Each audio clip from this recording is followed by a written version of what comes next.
Video பார்க்குற எல்லாருக்கும் வணக்கம். நம்ம இன்னைக்கு என்ன செய்ய போறோம்னா, இன்னைக்கு ஹோட்டல் ஸ்டைலில் எறா கிரேவி தான் பண்ண போறோம்.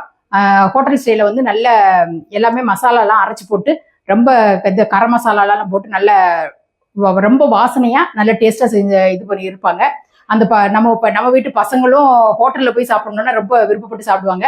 அந்த ஹோட்டலில் உள்ள கிரேவியை வந்து எறா கிரேவியை வந்து எப்படி செய்யலாங்கிறத நான் வாங்க பார்க்கலாம். இந்த ஃபர்ஸ்ட் வந்து ஒரு 300 கிராம் கிட்ட எறா எடுத்திருக்கேன். இந்த எறாவை வந்து நல்லா சுத்தம் பண்ணி உப்பு கொஞ்சம் மஞ்சத்தூள் போட்டு நல்லா கழுவி எடுத்துடணும். இன்னொன்று வந்து எறா வந்து ஃபர்ஸ்ட் சமைக்கிறவங்களுக்கு தெரியாது. இந்த இடத்துல வந்து ஒரு மாதிரி கருப்பாக நரம்பு மாதிரி இருக்கும். அந்த இதை வந்து எடுத்துடணும். ஏன்னு கேட்டோம்னா அந்த எறா வந்து கசப்படிக்கும். எல்லா எறாலையுமே இந்த நடு பகுதியில் ஒரு கருப்பாக இருக்கும். அதை வந்து இப்படி லேசாக இப்படி எடுத்து உருவுனீங்கன்னு வந்துடும். அதை சுத்தம் பண்ணாமல் எறா என்றைக்குமே செய்யாதீங்க. அந்த அப்படி செஞ்சீங்கன்னு சொன்னாலே எறா வந்து கசப்படிக்கும். இப்போ வந்து நான் எல்லாத்தையுமே சுத்தம் பண்ணி உப்பு மஞ்சத்தூள் போட்டு நல்லா கழுவி வச்சுருக்கேன். இப்போ வந்து நான் கொஞ்சம் இதெல்லாம் மிளகு புதூர்லாம் போட்டு பிசைஞ்சு வச்சிட போகிறேன். ஒரு 1/4 டீஸ்பூன் மஞ்சள் பொடி, ஒரு 3/4 டீஸ்பூன் கிட்ட இருக்கும் மிளகு பொடி, ஒரு 1/2 டீஸ்பூன் கிட்ட உப்பு,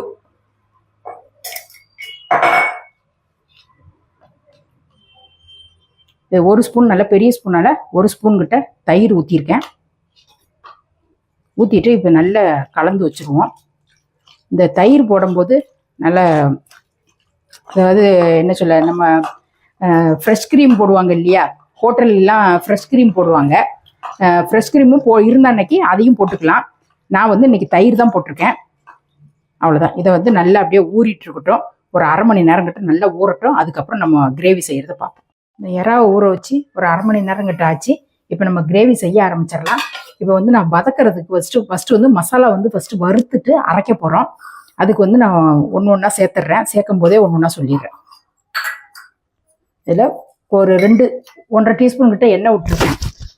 1 ஸ்பூன் ஜீரகம், 1 ஸ்பூன் பெருஞ்சீரகம், 1 ஸ்பூன் அளவுக்கிட்ட கடல்பாசி, இந்த அளவுக்கிட்ட கடல்பாசி, ஒரு 3 கிராம்பு, ஒரு 2 துண்டு பட்டை, இவ்வளவும் போட்டிருக்கேன். லைட்டாக அப்படி வாசனை வரும். வாசனை வந்த உடனே ஒன்று ஒன்றா சேர்த்துடலாம். ரொம்பையும் கருக விட்டுறாதீங்க. இதில் வந்து ஒரு சின்ன சைஸ் வெங்காயம், ஒரு 3 வெங்காயத்தை வெட்டி எடுத்து வச்சுருக்கேன். அதை உள்ளே சேர்த்துட்றேன். ஒரு துண்டு இஞ்சி, ஒரு 10 பல் பூண்டு, எல்லாத்தையுமே உள்ளே போட்டுடுறேன். இது எல்லாம் கொஞ்சம் கண்ணாடி பதத்துக்கு கொஞ்சம் நல்லா வதங்கி வரட்டும். இதில் வந்து ஒரு 3/4 வாசி கொஞ்சம் வெங்காயம் வதங்கி வந்த உடனே இதில் ஒரு சின்ன சைஸ் தக்காளி, 3 தக்காளி எடுத்திருக்கேன். அதையும் உள்ளே சேர்த்துட்றேன். இதுவும் நல்லா கொஞ்சம் வதங்கி வரட்டும். தக்காளியும் நல்லா மசியணும்னு அவசியம் இல்லை. லைட்டாக வெந்து வந்தாலே போதும். இதை எல்லாத்தையும் ஆற வச்சுட்டு அரைக்க தான் போகிறோம். இந்த தக்காளி வந்து இந்த அளவுக்கு வெந்து வந்தால் போதும். இப்போ வந்து நான் அடுப்பை ஆஃப் பண்ணிவிட்டு நல்லா கொஞ்சம் ஆற வச்சுட்டு, ரொம்ப நைஸாக அரைக்காமல் நான் அரைச்சி எடுத்துகிட்டு வந்துட போகிறேன். நைஸாக அரைக்காமல் ஓரளவு கொஞ்சம் குறைன்னு அரைச்சி எடுத்துகிட்டு வந்துடலாம். இப்போ வந்து நான் மசாலா வந்து அரைச்சி எடுத்துகிட்டு வந்துட்டேன்.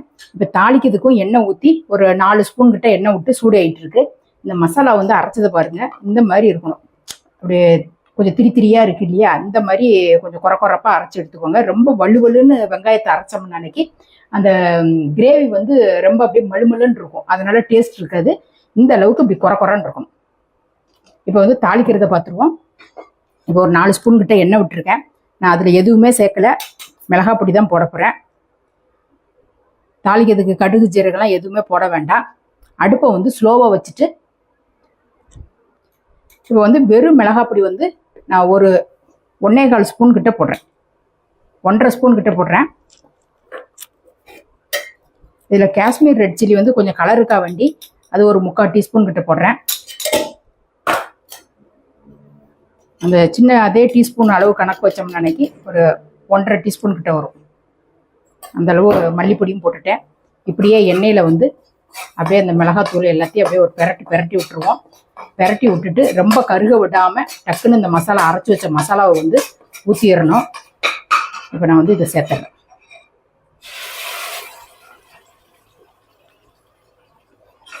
சேர்த்துட்டு நல்லா இப்படி ஒரு கலந்து விட்டுருவோம்.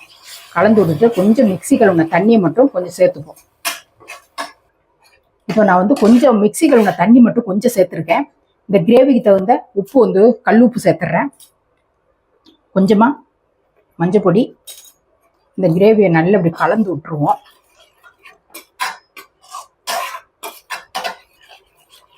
கலந்து விட்டு இப்படி ஒரு கொதி வரட்டும். அதுக்கப்புறம் எறா சேர்க்கும். இந்த மசாலா வந்து நல்ல இந்த அளவுக்கு ஒரு 2 நிமிஷம் கிட்ட கொதிச்சுட்டு இப்போ வந்து நான் இந்த கிரேவியை சேர்த்துடுறேன். கிரேவி இது எறாவை சேர்த்துடுறேன். இப்போ எறாவை வந்து உள்ளே சேர்த்துறேன். இந்த எறா சேர்த்ததுக்கப்புறம் தண்ணி விடாதீங்க. ஏன்னு கேட்டோம்னா நினைக்கி இந்த எறால உள்ள தண்ணியே கொஞ்சம் வெளியில் வரும். அதனால அப்புறமா நல்ல எறா ஒரு 10 நிமிஷம் வெந்ததுக்கு அப்புறமா தண்ணி தேவைப்பட்டால் சேர்த்துக்கலாம். இது இந்த டைமில் வந்து உப்பு காரம் எல்லாம் கரெக்டாக இருக்கான்னு செக் பண்ணிவிட்டு தட்டை போட்டு மூடி வச்சிடலாம்.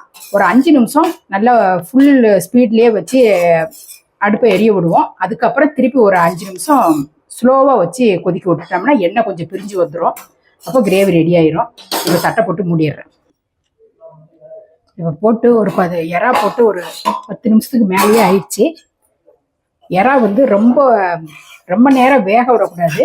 ரொம்ப நேரம் வேக விட்டோம் அன்னைக்கு ஒரு மாதிரி ஹார்டாக ரப்பர் மாதிரி இருக்கும். அந்த மாதிரி இருக்கும் எறா வந்து.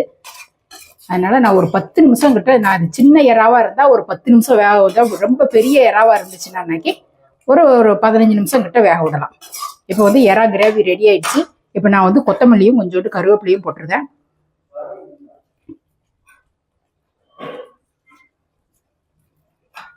போட்டுட்டு ஒரு கிளறி விட்டுட்டு இப்போ நான் அடுப்பை ஆஃப் பண்ணியிருப்பேன். இந்த ஹோட்டல் ஸ்டைல் கிரேவி வந்து எங்கள் வீட்டில் ரெடி ஆயிடுச்சு. இதே மாதிரி நீங்களும் உங்கள் வீட்டில் செஞ்சு பார்த்துட்டு எப்படி இருந்ததுங்கிறத கமெண்ட்ல சொல்லுங்கள். இதே மாதிரி அடுத்த ஒரு சூப்பரான ஒரு வீடியோவில் நான் உங்களை சந்திக்கிறேன். நன்றி, வணக்கம்.